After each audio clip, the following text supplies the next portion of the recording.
Hey, how's it going, guys? This is Dave 2D, and this is my fairly extensive review of the 2015 edition of the Dell XPS 13. Now, I wanted to preface this review with just a little bit of information about myself. I do not like desktops. For the past 10 years or so, I've tried to do everything I do on a notebook because I don't like having two devices that can do the same thing. So occasionally I'll buy the parts for a desktop, put it together, and immediately regret doing it because I just don't like having two computers. Now, every time anyone ever asks me, for the past 3-4 years, what notebook should I get? I invariably recommend the Macbook Air 13-inch just because it's such a great notebook in so many elements, and if someone can get used to OS X, or if they like OS X, I think it's just a fantastic notebook. So yeah, on with this review. Now, you know how I feel about Dell's cardboard boxes. This computer came in, yet again, another cardboard box. But in a surprising turn of events, within this cardboard box was a smaller, black, more premium looking box, which I thought was a nice touch. Let's talk about the main design feature, the carbon fiber. Now, I thought I wouldn't be able to do it justice, but surprisingly, I can actually capture the look of the carbon fiber on camera. And you can kind of see the weave, right? I hope this shows up. You know how there's a little bit of a weave? You can see like the pattern now. It certainly looks like real carbon fiber inside. Like when you touch it, it's got that like very subtle texture to it, but I don't know if it's actually real. I know Dell says it's real, but I don't know for sure. And I don't really feel like grinding down the resin to see if I can actually reach the weave. But you know what? If I had a few more subs, I'd do it. I'd do it for you guys. Now, covering the carbon fiber is this soft touch, rubbery, grippy stuff. It feels really nice, actually. And the hinge over here has a similar soft touch to it, but without the carbon fiber underneath. The top of the notebook is aluminum. It feels pretty premium. And it seems like the inside of the Dell logo here is filled with some kind of black plastic. I thought it was metal at first, but if you kind of give it a couple scratches, it does feel like it's plastic. The bottom is also aluminum. 2 rubber feet kind of line the length of the notebook. I tried peeling off the adhesive just to kind of see how strong it was, and it held pretty well. It didn't peel off, so that's kind of nice. I have had notebooks in the past where after a few months of use, it started to peel, so I don't think this will be the case with this one. Right in the middle of the back is this hatch. When I saw this hatch, the first thing I thought was, wow, this is going to be easy mode RAM upgrades. But you want to know what's behind this hatch? Here, I'll show you. It basically opens up to a tiny chamber of disappointment. It's 2 screws and some serial numbers. I mean, like, why did they build this hatch? Why did they go through the elaborate process of building this intricate metal plate to cover 2 screws and some serial numbers? If any of you guys have ideas as to what it was for, please let me know in the comments, because I'm actually pretty curious. Turns out you can't upgrade RAM because it's soldered onto the motherboard, but you can upgrade the SSD. And then there's this vent. So this notebook vents the hot air directly downwards instead of out the back. So I thought it might actually be an issue at first, because if you're using it on your lap, this hot air is burning your legs the whole time. But I tried it out, and I'll discuss it later. It's actually not bad as it might seem. So when you turn the computer on, there's a power button that has a light, the battery status has lights, and the AC adapter has lights as well. It's actually a little different. It's kind of shaped like a ring. It's kind of like curved LEDs, which is kind of nice. And it doesn't change colors in its charging state. So when you plug it in, you don't know if it's charging or not just by looking at this LED. You have to look on your computer screen, which isn't a big deal. These lights stay on even when it's unplugged, but I actually found it useful because you can find the adapter tip at night. So if it's like pitch dark and you're looking for your AC adapter to charge your computer, you don't have to turn on your lights or stuff. You just look for these LEDs, just pick up the tip and plug it in. Something else that was kind of cool, the prongs on the AC adapter. So it tucks in like most AC adapters, but this one can also flip in 2 directions. So it can flip like this and like this. But I think the idea is that if you ever have to share a power bar or something with other devices, you can plug it in like this and it'll take up less space. Something else I should have mentioned earlier are the ports on the machine. There's no HDMI, there's no Ethernet, which isn't a big deal, and they also have a dongle that you can buy to get these ports back, but it's just something you should keep in mind when purchasing it. The weight of this thing is 2.6 pounds versus a MacBook Air, which I always thought was a really light notebook. That comes in at 2.96 pounds. So even though it's not a substantial weight difference, it's definitely noticeable if you're looking for it. If you put them side by side, you can kind of see just how much smaller it is. The screen res I got with my configuration was 1920 by 1080. There is a higher res version that's 3200 by 1800.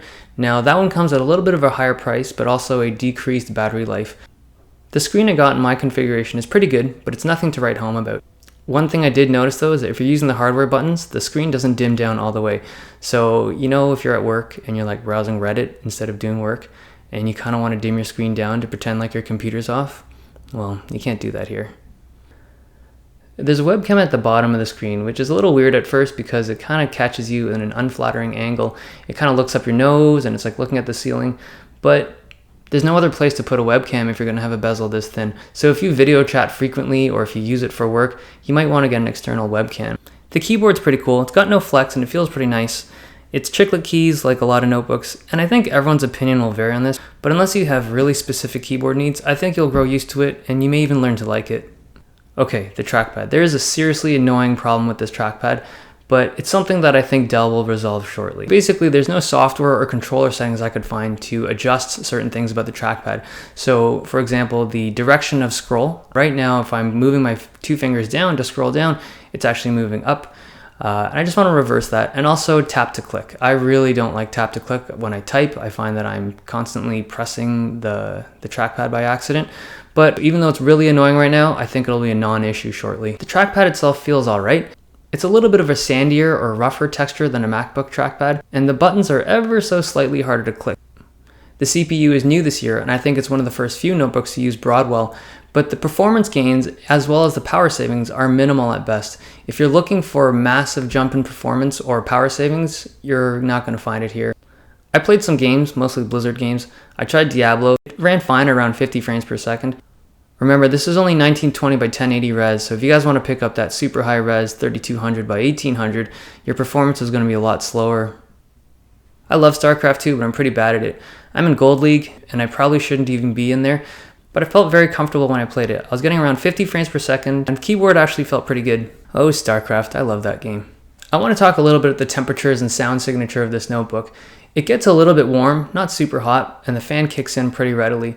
Now, I tried gaming a little bit on my lap just because I wanted to test how that bottom vent would work. So on my Macbook Air, the vent faces away from the computer. So it's kind of, when it's sitting on your lap, the vent is kind of facing in the same direction that I'm looking at. The air seems to push outwards.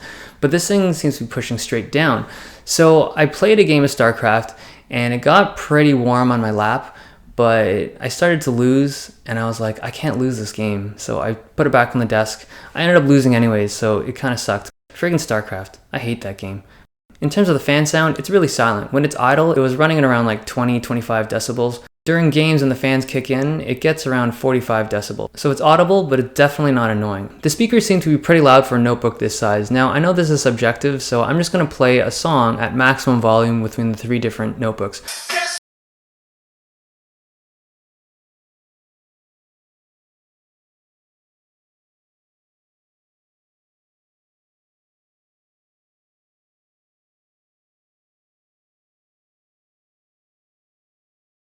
Okay, let's talk battery life.